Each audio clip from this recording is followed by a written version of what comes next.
ഇക്കഴിഞ്ഞ ജൂൺ 5-നാണ് സുനിത വില്യംസും സഹയാത്രികനായ ബച്ച് വിൽമോറും ബോയിംഗ് സ്റ്റാർലൈനർ പേടകത്തിൽ ബഹിരാകാശ നിലയത്തിലേക്ക് പുറപ്പെട്ടത്. സുനിത വില്യംസിന്റെ മൂന്നാമത്തെ ബഹിരാകാശ യാത്ര, ബോയിംഗ് സ്റ്റാർലൈൻ്റെ ആദ്യ യാത്രയും.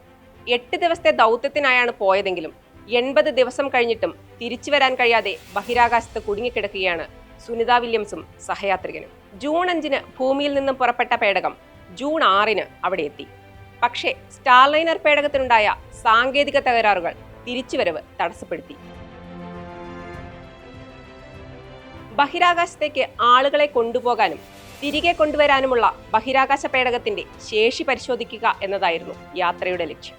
നാസയുടെ കൊമേഴ്ഷ്യൽ ക്രൂ പ്രോഗ്രാമിന്റെ ഭാഗമായി ഇലോൺ മസ്കിന്റെ സ്പേസ് എക്സുമായി ചേർന്ന് സ്പേസ് ഏജൻസിയിലേക്കുള്ള ട്രാൻസ്പോർട്ടേഷൻ സുഗമമാക്കുക എന്ന ലക്ഷ്യത്തിന് നിർണായകമായിരുന്നു ഈ ദൗത്യം. സുനിതയുടെ മൂന്നാം ബഹിരാകാശ നിലയ സന്ദർശനമാണെങ്കിലും ബോയിംഗ് സ്റ്റാർലൈൻ്റെ കന്യയാത്രയായിരുന്നു ഇത്. തുടക്കത്തിൽ തന്നെ ചെറിയ സാങ്കേതിക തകരാറ് മൂലം 2 തവണ വിക്ഷേപണം മാറ്റിവെച്ച ശേഷമായിരുന്നു യാത്ര. ഒടുവിൽ വിജയകരമായി ജൂൺ 6-ന് ബഹിരാകാശ നിലയത്തിൽ എത്തിയെങ്കിലും ജൂൺ 14-ന് തിരിച്ചെത്തേണ്ട പേടകം ഇതുവരെ തിരിച്ചെത്തിക്കാനായിട്ടില്ല. പേടകത്തിലെ ഹീലിയം ചോർച്ചയാണ് പ്രധാന തടസ്സമായി നാസ പറയുന്നത്. പേടകത്തിലെ നിരവധി ചെറിയ ഹീലിയം ചോർച്ചകൾ തിരികെയുള്ള യാത്രയ്ക്ക് സുരക്ഷിതമാവില്ലെന്നാണ് റിപ്പോർട്ടുകൾ.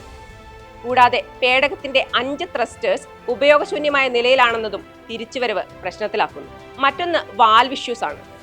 പ്രൊപ്പൽഷന് അത്യന്താപേക്ഷിതമായ വാൽവുകളിലുള്ള തകരാറും പേടകത്തിന്റെ തിരിച്ചുവരവിന് വെല്ലുവിളിയാകുന്നുണ്ട്. സംഘത്തിന്റെ തിരിച്ചുവരവ് പോലെ തന്നെ പ്രധാനമാണ് ആരോഗ്യവും. ദീർഘകാലം ബഹിരാകാശ നിലയത്തിൽ തുടരേണ്ടി വരുന്നത് ആരോഗ്യത്തിനും കടുത്ത വെല്ലുവിളി ഉയർത്തുമെന്നാണ് വിദഗ്ധർ പറയുന്നത്. ശരീരത്തിലെ കാർഡിയോവാസ്കുലർ സിസ്റ്റത്തെ ഇത് തകരാറിലാക്കുമെന്നും അസ്ഥിക്ഷയത്തിനുൾപ്പെടെ കാരണമായേക്കുമെന്നും വിദഗ്ധർ പറയുന്നു.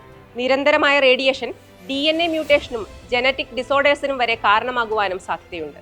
മാത്രമല്ല, ഭൂമിയുടെ കവചം ബഹിരാകാശ നിലയത്തിൽ ഇല്ലാത്തതിനാൽ ദോഷകരമായ കണികകളുമായുള്ള സമ്പർക്കം കൂടുന്നതിനും കാരണമാകുന്നു.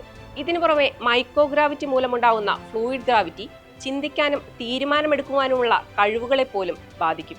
ഇത്തരം അനാരോഗ്യ സാധ്യതകൾ ഏറെയുണ്ടെങ്കിലും കൃത്യമായ ഡയറ്റും എക്സസൈസും കൊണ്ട് ഒരു പരിധിവരെ ഇതൊക്കെ പ്രതിരോധിക്കാൻ കഴിയും. ബഹിരാകാശ നിലയത്തിൽ ഇരുവരും സുരക്ഷിതരാണെന്നും ആവശ്യത്തിന് ഭക്ഷണവും മറ്റും ഉണ്ടെന്നും നാസ അറിയിച്ചിട്ടുണ്ടെങ്കിലും രണ്ടുപേരെയും എങ്ങനെ സുരക്ഷിതമായി തിരിച്ചെത്തിക്കാമെന്നതാണ് വലിയ വെല്ലുവിളി. ഇലോൺ മസ്കിന്റെ ഉടമസ്ഥതയിലുള്ള സ്പേസ് എക്സിന്റെ ഡ്രാഗൺ പേടകം ഉപയോഗിച്ച് തിരിച്ചെത്തിക്കുവാനുള്ള സാധ്യത ആദ്യം ആലോചിച്ചിരുന്നു. എന്നാൽ അതിന്റെ ആവശ്യമില്ലെന്നായിരുന്നു നാസയും ബോയിങ്ങും പറഞ്ഞിരുന്നത്. ഒടുവിൽ സ്പേസ് എക്സിൽ തന്നെ ഇവരെ തിരിച്ചെത്തിക്കാനാണ് നാസയുടെ തീരുമാനം. അതിനായി പക്ഷേ 2025 ഫെബ്രുവരി വരെ ഇരുവർക്കും ബഹിരാകാശ നിലയത്തിൽ കാത്തിരിക്കേണ്ടി വരും.